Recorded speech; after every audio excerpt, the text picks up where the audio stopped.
नमस्कार। मी दिलीप स्वामी, जिल्हाधिकारी तथा जिल्हा दंडाधिकारी छत्रपती संभाजीनगर।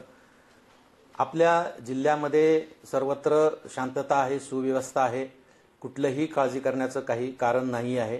परंतु आपत्कालीन परिस्थितीमध्ये प्रशासन आणि जनता सर्वतोपरी तयार राहावं यासाठी शासनाने दिलेल्या निर्देशाप्रमाणे जिल्हा आपत्ती व्यवस्थापन समितीने आपल्या जिल्ह्यामध्ये काही ठिकाणी मॉक ड्रिल घेण्याचा निश्चय केलेला आहे।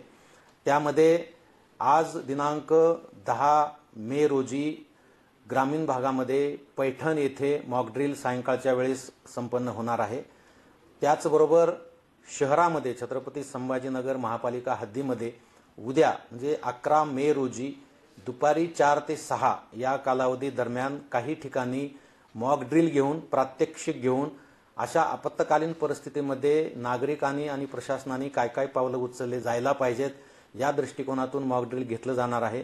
माझी समस्त जनतेला विनम्र आव्हान आहे की आपण यामध्ये घाबरून जाण्याचं कारण नाही, पॅनिक होण्याचं कारण नाही आहे।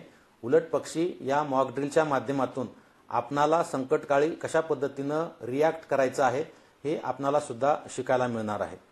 उद्या शहरासोबतच ग्रामीण भागामध्ये सुद्धा वेरूळ येथे आणि अजंठा येथे या ठिकाणी सुद्धा मॉक ड्रिल होणार आहे। तेव्हा आपण सर्वांनी सतर्क राहावं आणि या मॉक ड्रिलला सहकार्य करावं।